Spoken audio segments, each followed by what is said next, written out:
जे पूर्ण विश्वाला ध्यान देतात त्यांच्यासमोर उभी आहे. तर आम्ही तुमच्या समोर खूप छोटे आहेत आणि मी काही म्हटलं तरी शिक्षकच आहात, पण मी सर्वांना हृदयाने विनंती करेन की संशय बाळगू नका, विद्यार्थी करून बघा, कारण हे तुमचं तुमच्या जवळ आहे आणि तुम्हाला भेटणार आहे, त्याच्यामध्ये एक्सपेक्टेशन नाही. जर तुम्ही स्वइच्छेने हे ध्यान कराल तर तुम्हाला याची खूप सुंदर होईल. पाठीचा काढ पाठलाच्या चित्र बाजूला काढून ठेवू शकता. तुम्ही हात मांडीवर या प्रकारे डोळे बंद करून घ्यायचे आणि कृपया कोणीही डोळे उघडायचे नाही. मी व्यासपीठावर विराजमान सर्व मान्यवरांना विनंती करेन की त्यांनी पण या ध्यानाचा आनंद घ्यायचा आहे. एक लांब श्वास घ्या आणि ओढून बाहेर सोडा.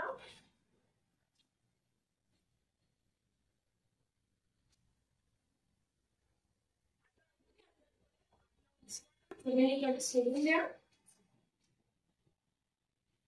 आणि आपलं पूर्ण लक्ष पाठीच्या कण्याच्या डाव्या बाजूला डाव्या बाजूला इथे आपली इडानाडी आहे. सर्वांनी हृदयाने मनातल्या मनात प्रार्थना करायची या कुंडलिनी आईला, धनी मातेला, की आई आमच्या इडानाडीवर जो आळस आहे, जडत्व आहे आणि काळाचे त्रास देणारे विचार आहेत, कृपावंत होऊन धनी तत्वामध्ये सामावून घ्या.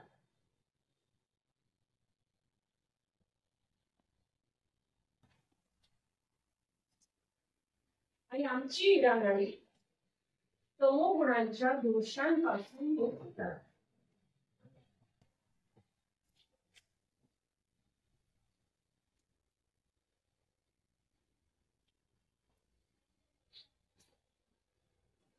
जाणीव होऊ शकते तुमच्या मनातून जमिनीकडे काहीतरी ओढलं जावं. हात पुन्हा मांडीवर घेऊन घ्या. आता आपला लेफ्ट हँड म्हणजे डावा हात 90 अंशाच्या कोनासारखा आकाशाकडे, डोळे सर्वांचे बंदच आहे आणि लक्ष पाठीच्या कण्याच्या उजव्या बाजूला पूर्ण स्थिर.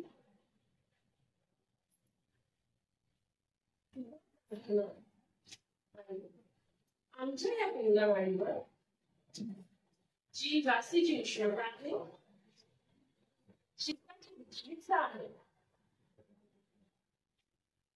आणि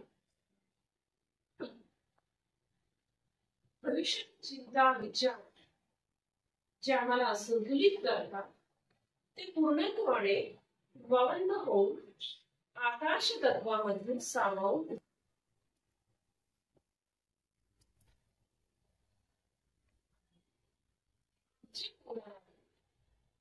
रजोगुणांच्या दोषांपासून मुक्त करा.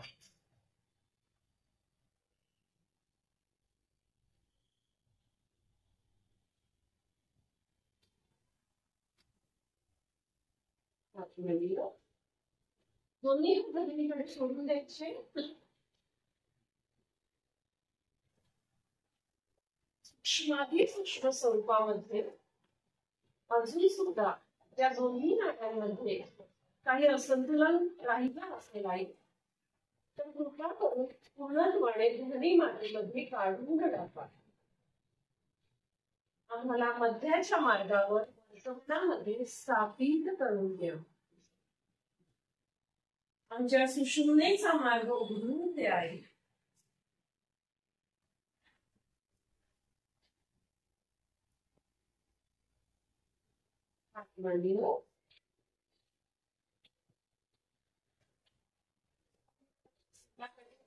प्रत्येक काळानंतर काहीतरी परिवर्तन आम्हाला जाणवू शकते.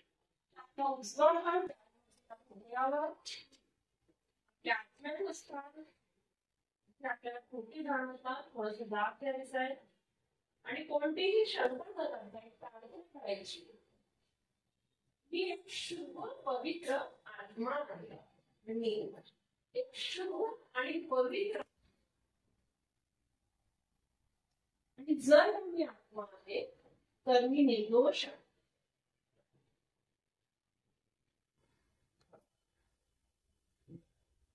असा दृष्टीने आपल्या कर्माला आणि समोर वाटतो घ्यायची आणि हाताला हाताने कपाळाला थोडाच भाग द्यायचा आहे.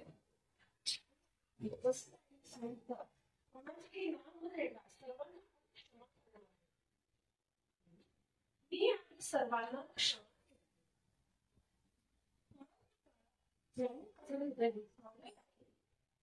सर्वांनी क्षमा केली आणि माझ्या चुकांबद्दल मी स्वतःला सुद्धा क्षमा केली.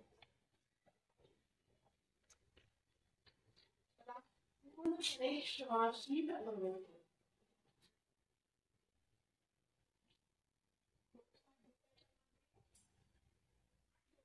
आणि मान आकाशात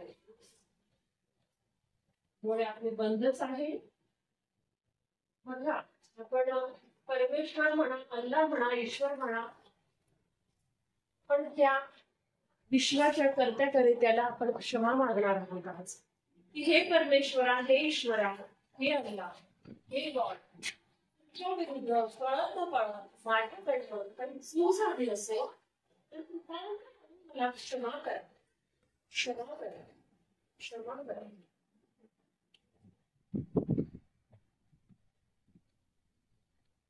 मान सरळ करायची आहे आणि उजवा डाऊ भागावर डोक्याच्या वरती हाताची बाजूने डाऊ भागाच्या दाब द्या. घड्याळाच्या काठीच्या हिशोबाने 3 गोल फिरवूया अगदी सावध. आणि प्रत्येक वेळेस एकच प्रार्थना, आई मला माझा आत्मसाक्षात्कार द्या, आई मला माझा साक्षात्कार द्या, आई पवित्र होऊन मला माझा आत्मसाक्षात्कार द्या. जेव्हा तुम्ही हृदयाने हे मागणं करता कुंडलिनी आई प्रसन्न होते. हात मांडीवर पाठीचा कणा ते आमचं लक्ष बघावं तिथे आपण दाब दिला होता.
सावकाशपणे आपला उजवा हात केसांपासून 1-2 इंच वर खाली टाळू हा उचलून बघा.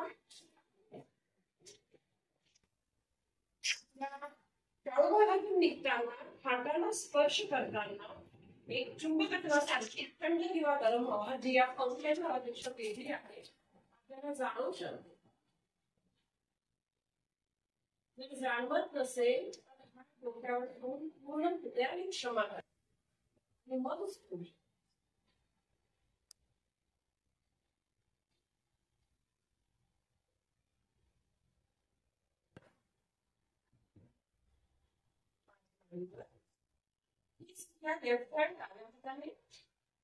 केसांपासून एकदम खाली वर पाहिजे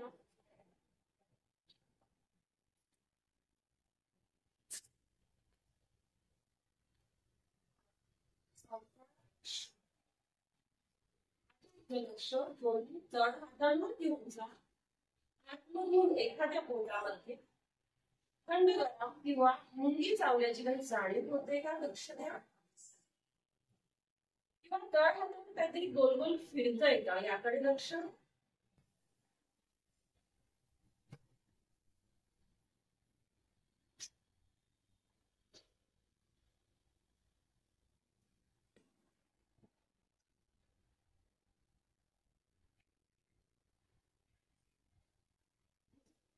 जाणवलं.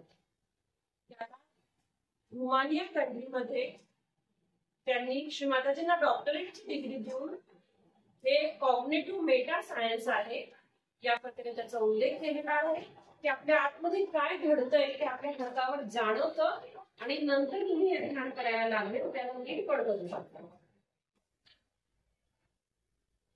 सावकाश हळूहळू आपण डोळे उघडूया.